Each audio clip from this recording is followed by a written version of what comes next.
As we've all seen in the Mugen Train arc of Demon Slayer, Rengoku takes on Akaza one-on-one at the end of the fight against lower rank of the 12 Kizuki, Enmu. But unfortunately, despite being praised for his strength by Akaza, he realistically stood no chance, pretty easily losing to the upper rank 3, not even getting Akaza to use his strongest techniques and abilities in the fight. But what if instead of Kyojuro, Giyu, the Water Hashira, was sent to the Mugen Train with Tanjiro, Zenitsu, and Inosuke?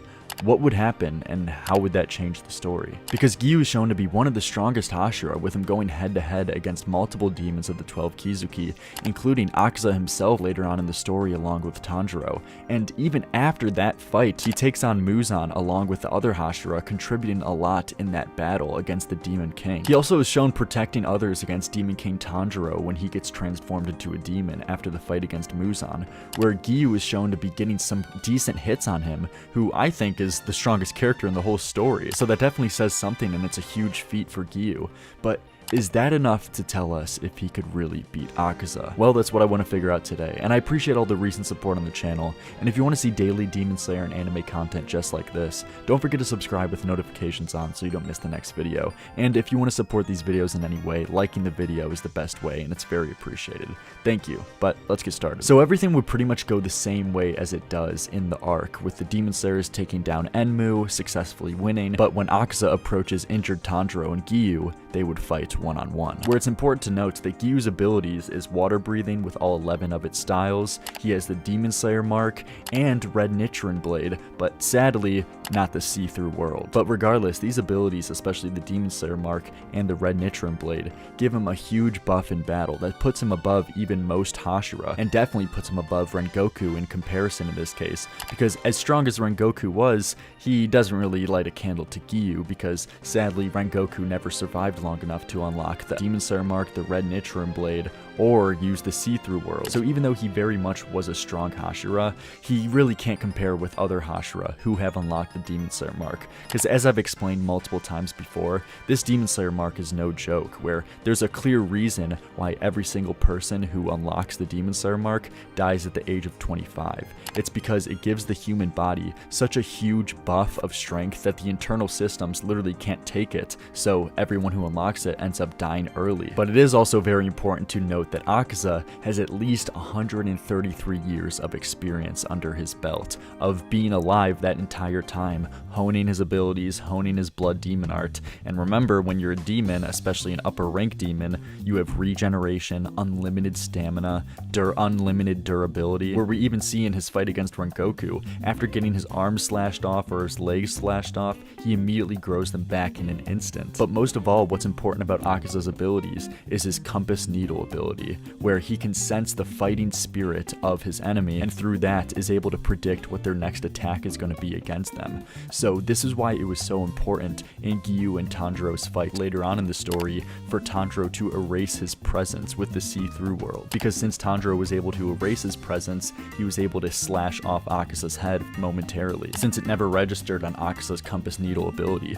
So this is a key factor in what you need to be able to kill Akaza, where unfortunately, I don't think Giyu has that, and I don't think he has the ability to erase his presence like how Tanjiro does, because a key factor was the see-through world for Tanjiro to be able to do this. And unfortunately, Giyu has the Demon Slayer mark and Red Nichiren Blade, but he just hasn't unlocked that ability. So I think if it's a one-on-one Giyu versus Akaza, Akaza wins pretty decently easy. But for the next matchup, what if Giyu and Tanjiro took on Akaza at this time? Now granted, I think they would lose too, because I've explained in other videos that I think even though Giyu and Tanjiro ended up with the victory at the end of the story when they took on Akaza, I think that was only because of the plot, and that Akaza never demonstrated his full strength because he just made the decision and had a change of heart to stop the fight. But realistically, he could have kept on fighting, and because of his unlimited stamina, he could have won against them. So I think Giyu and Tanjiro at the Mugen Train would have lost. But what if we take up in this matchup Giyu, Tanjiro, Zenitsu, and Inosuke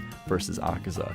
And you know what? This is a really tough matchup. So let's say all of these Demon Slayers are in their prime. So we're talking, of course, Giyu with the Demon Slayer mark, Tanjiro with the Demon Slayer mark, Red Nichiren Blade, and See-Through World, Zenitsu and Inosuke as strong as they are at the end of the story, at pretty good Hashira level. All of these 4 Demon Slayers versus Akaza, and ladies and gentlemen, I think we finally crafted a team to take down Akaza.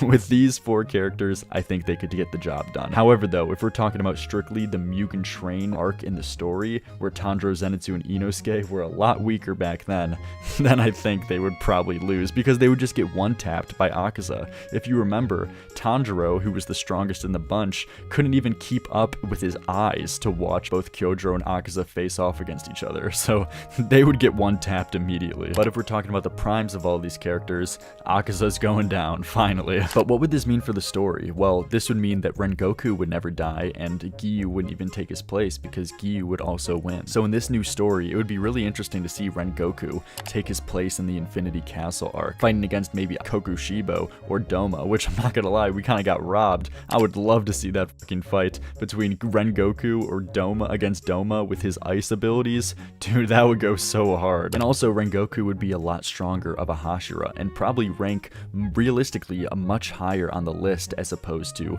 what he is in the real story, because he died early. But in this new hypothetical and story, he would unlock the Demon Slayer mark like the rest of the remaining Hashira, and debatably even unlock the Red Nichiren Blade and the See-Through World, which is very much possible. So man, I wish we could have seen this timeline, because that would be so interesting to see Rengoku's potential get fully expanded on, and see him take on characters like Muzan at the end of the story like the other Hashira. But also something interesting to take into factor though, is that if Akaza is now dead, then the Infinity Castle arc is going to look a lot different, where if we have a live Hashira like Giyu and Rengoku, they can go and take on other demons along in tandem with people like Inosuke and Kanao when we see them go up against Doma, when realistically, I know Doma dies in kind of like a dumb, silly way too, with him getting kind of like bombed by Shinobu's poison, so we don't know Doma's full strength.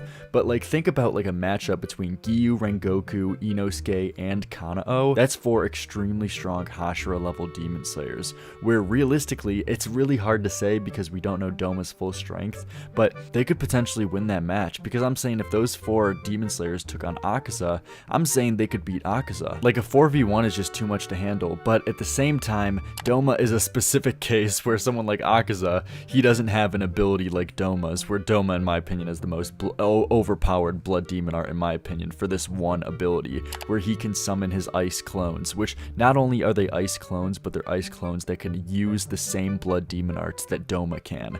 And we even saw people like Inosuke and Kanao losing to these ice clones, where the only reason they were able to get past them is because Doma was slowly deteriorating because of the poison, so he had to deactivate his ability. But we saw Inosuke and Kanao even losing to these 5 ice clones that he spawned in. So, you know, that specific case might be a little bit different, but that's just how overpowered Doma is. I mean, that really just goes to show how strong he is, you know what I mean?